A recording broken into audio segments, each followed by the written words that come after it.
On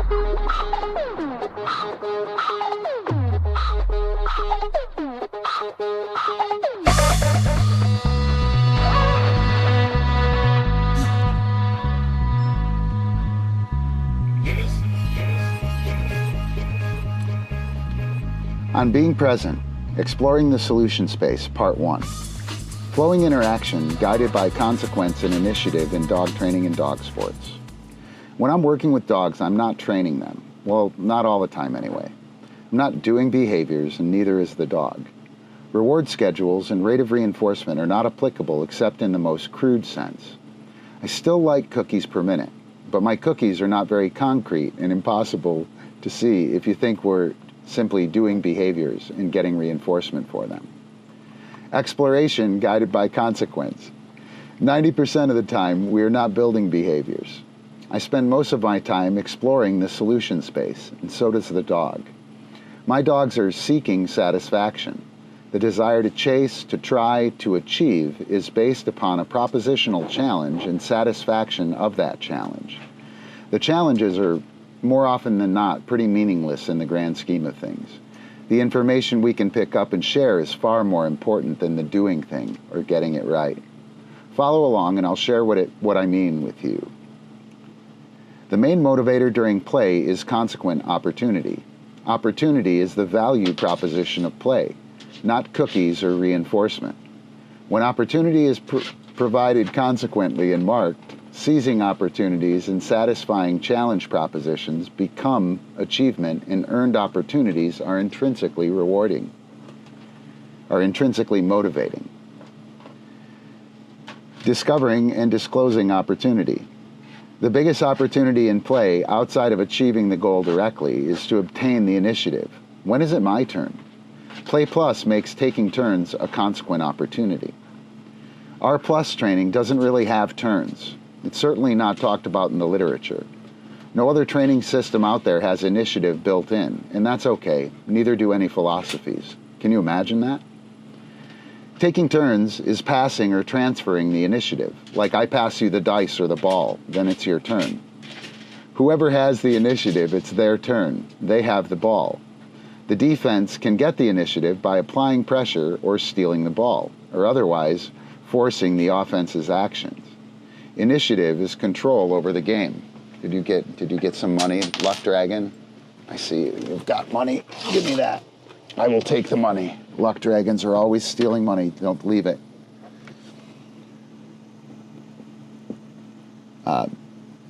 Let's get back to it. No, get off. The defense can get initiative by applying pressure or stealing the ball, or otherwise forcing the offense's actions. Initiative is control over the game.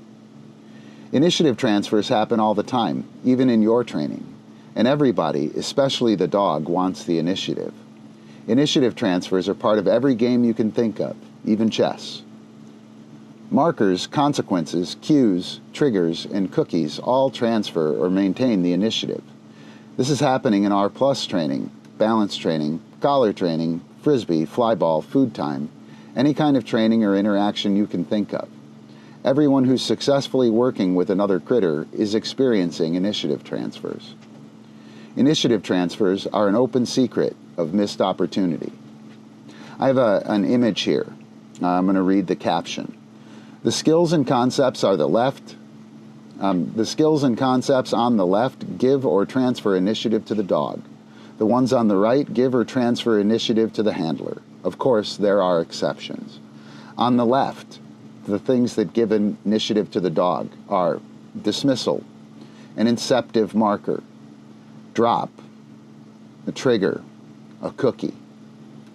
On the right, the things that give initiative to the handler are attention, an expectant marker, a give, a cue, or aporia. That's a pause, a dramatic pause. So each of those things always give initiative to the dog or the handler. So while we're playing and we do any of those things, the initiative shifts, right? Let's go back to the piece. My initiative. Most dog training problems, particularly drive and engagement issues, stem from poor transfers of initiative. Our Plus trainers, don't get angry, do not formally use initiative. It is not in the playbook. They're either shaping, wherein the dog has the initiative, or luring or controlling the task, situation, or environment to afford the handler the initiative. Initiative is negotiated dynamically, multiple times per skill. The beginning of the skill, any cooperative movements, cookie delivery, and the reset are all common initiative transfers. Initiative can be offered, given, taken, and stolen. When I have the initiative, the game happens where and when I want it to happen, and the dog looks where I look. The dog follows my gaze, and I gaze where I want the dog to be. It's not a magic trick or telekinetic power, but if dog and handler know what initiative is and how to pass it, that dog is going to know where we're going.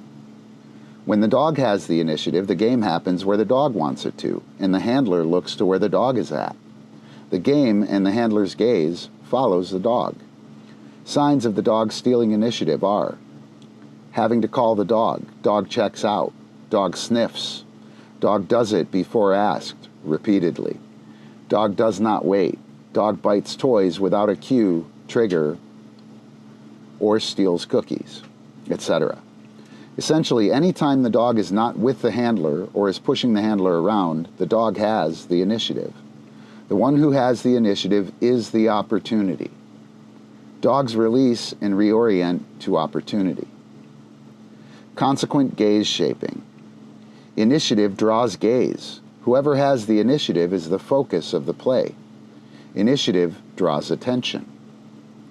Gaze is attention, but it's loose in perspective. It's not looking at the thing per se.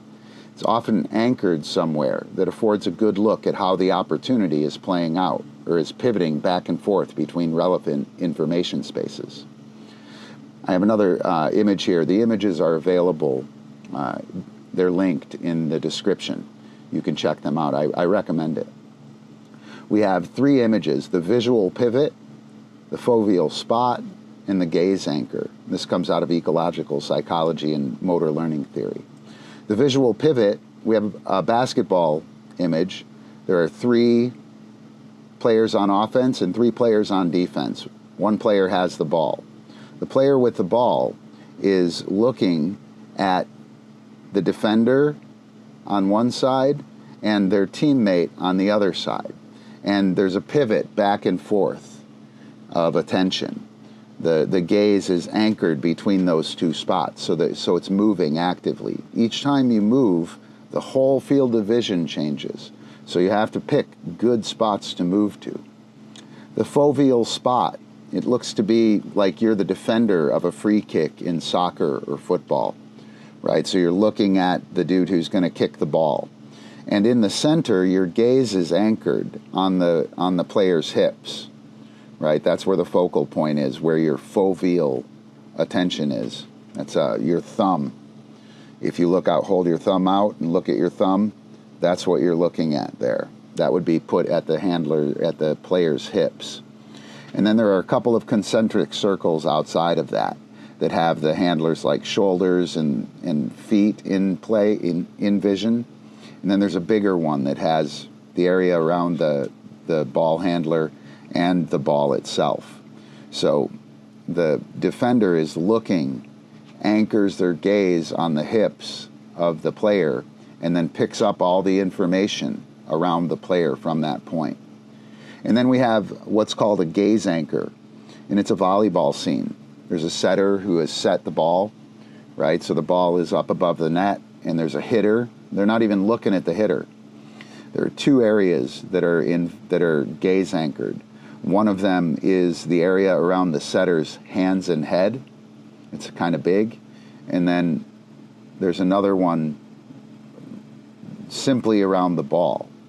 And the defender is going to anchor their gaze on one of those 2 spots, depending on what's happening. We'll get back to the piece. I'll read the caption for this. It's from a paper. You should read the paper. It's good. 3 types of gaze behavior for the use of foveal and peripheral vision in sports, modified from Vader et al., 2019b. It should be noted that the small white spot illustrates the current gaze points, and the grayish circled areas indicate potential attention locations, as a function of respective relevant cues. Finally, in the case of a foveal spot, the breadth of attention can be modified as a function of task demands. It's a cool paper, Perception and Action in Sports, on the functionality of foveal and peripheral vision. We'll cover gaze in detail sometime in the future. The point is that where you look matters, and how you look matters. When the thing happens and you have the party, where are you looking at? What do you see? What direction does your dog turn after a catch? When you have the ball, what do you see? What do you look at? This gaze shaping is how we pick up and share information from the environment. The information from the environment is what we use to know where we are at and where the dog is at. Picking up information from the environment is being present. The answer is on the field. You know where your dog is going, right? If you know that, your gaze moves there. The thing that is happening now is going to be the next thing that's happening. Next can be spotted now, like you're a prophet, if your awareness is set to gaze control rather than simply watching the dog or getting too focused or sucked into that attention game. Here we have another image. It will be linked. We have the next now cycle.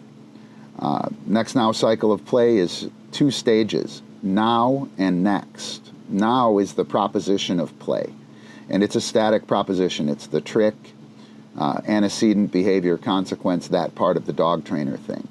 Next is the emergent phase, right? That's what happens after the cookie comes out, or after the behavior is actualized. So in now we have cue, aporia, trigger. Aporia is a fancy word for a constructive ambiguity, or like an unsure wait. We offer that so the dog has to pay attention in Play Plus. The now phase is the handler's initiative. All of dog training, traditional dog training, takes place only with the handler's initiative, right? So we give the cue, we wait a moment, we give the trigger, and the dog springs into action. And then boom, we're in next. The dog has achieved. This is the emergent phase of play. Nobody knows what's going to happen here. The dog achieves, we prepare, the dog prepares, we read the release, and this whole time it's the dog's initiative. There's not much you can do about that. The dog is doing their thing.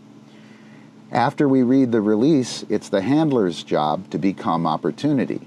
The dog always releases to opportunity. So if you throw your cookie and you're not an opportunity, the dog's going to troll for more cookies or sniff or other things, right? The dog has the initiative there. The handler becomes opportunity and steals the initiative back and then connects with the dog. Once we've connected with the dog, we can either continue this play session by offering another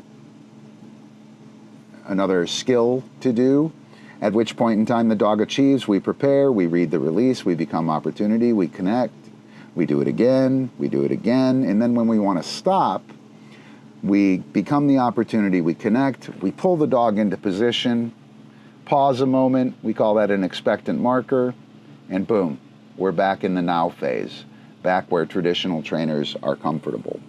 I'll get back to the piece. I'll start with the caption here. Now is the proposition, the studio trick. This is the behavior we are doing and is the attention part of the game.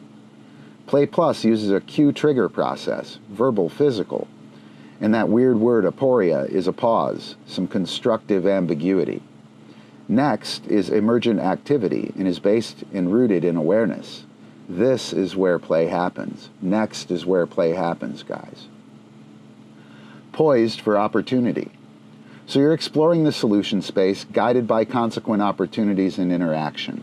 You've got a dog that knows how to transfer initiative, and you've got a handle on gaze control. Well, my friend, you're poised for opportunity. It will be easy for you to become opportunity when the time comes. So when your dog finishes the skill and you have a party, keep your shit together and pay attention. That means be aware of what's happening with the dog. You've got to prepare, read the release, and become opportunity. When you start doing that, you'll find those consequent opportunities. Be prepared to wrangle initiative and become opportunity for your dog after the trick and between the reps. When dog and handler understand the process of play consists of consequent opportunities, initiative transfer, and gaze control, then they play the game with an awareness that telegraphs next and observes a current future, right now. What's next? Reading, expectancy, and action. Stay tuned. Join my classes by becoming a patron of Pawsitive Vybe or join the Substack here. It is embarrassingly cheap. Stay tuned. This place is going to drop some serious content even for Frisbee friends. So subscribe in order to keep up with the happenings and opportunities to play. Peace and happy jamming.